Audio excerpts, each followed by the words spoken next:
the man who carried his dream in a wheelbarrow. In the quiet hills of Mwangi village, where red dust clings to bare feet and the sound of rustling leaves is the only music many hear, lived a man named Samuel Oduro. Life had never been kind to him, but Samuel was the kind of man who smiled through storms. A widower, a laborer, and a father, his most precious title was that last one. Samuel lost his wife, Naomi, during childbirth. Left alone to raise their daughter Amara, he promised her mother's fading breath that he would give their child a future different from theirs, a life beyond poverty, beyond the silence of a forgotten village. But dreams in Mwangi cost more than most could afford.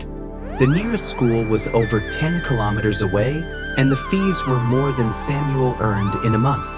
Still, each night, he'd whisper to Amara stories of doctors, lawyers, and leaders, all born in huts just like theirs, who chose to rise. Samuel had no degree. He had no savings. What he had was a rusted metal sheet, a broken wheel, and 2 calloused hands. He spent days scavenging, welding, and hammering. The villagers laughed when they saw it. A crooked, squeaky contraption with a wooden frame and 1 stubborn wheel. They mocked it, called it the chariot of dreams. But to Samuel, it was a promise with handles. Every morning before dawn, he pushed the wheelbarrow into town. Sometimes he carried sand for construction sites.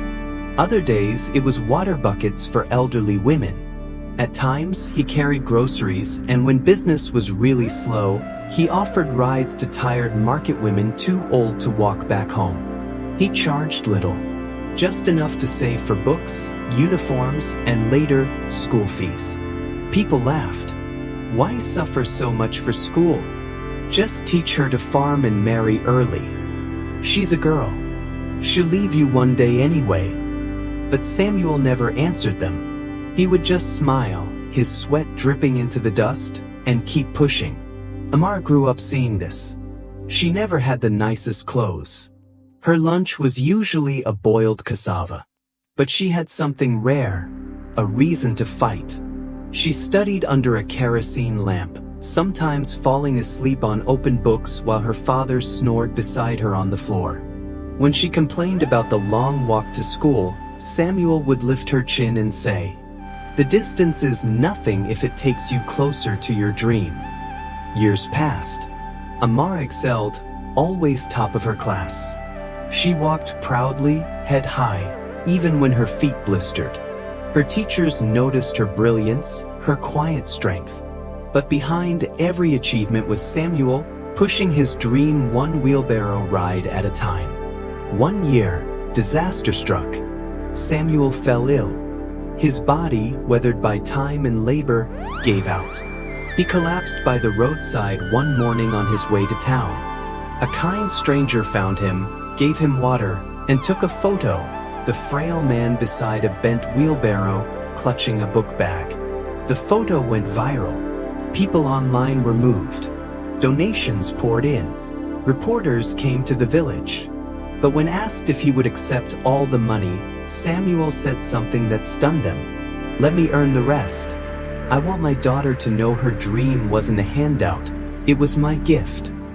He accepted only what he needed for immediate treatment and returned to his routine weeks later, slower but still pushing. And then the day arrived.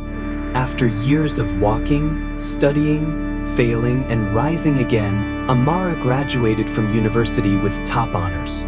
She was chosen to give the valedictorian speech. The hall was packed with students, professors, and wealthy parents in suits and dresses. But outside the gate stood Samuel, in a clean but faded shirt, holding a flower and his old wheelbarrow. Some laughed, others stared. When Amara spotted him, she ran, tears bursting like a river. She hugged him in front of everyone, sobbing into his chest. Then, turning to the crowd, she lifted his hand and said, "This is the man who carried my dreams, not in his hands, but in a wheelbarrow." The hall stood still. Then applause erupted, and cameras flashed, but Samuel simply wiped a tear and smiled. Months later, Amara returned to Mwangi village. She had a government scholarship, job offers, and options. But she chose to stay. With her savings and support from sponsors, she opened a school right in the heart of the village, the very first. She named it the Wheelbarrow Academy. Children who once played barefoot in the dust now learned under solar-powered lights. And at the entrance stood a statue, not of a president or a general, but of a man and his wheelbarrow. Samuel still walked the village, older now, slower, but prouder. The same people who mocked him once now greeted him with respect. They saw what he always saw, that dreams don't need wings when you have wheels and the will to push. Moral of the story: true strength isn't in money or education. It's in vision, sacrifice, and relentless love. Samuel didn't just carry bricks or bags. He carried a legacy. You don't have to be rich to build a future. You don't need applause to be great. You just need to keep pushing, even if all you have is a wheelbarrow.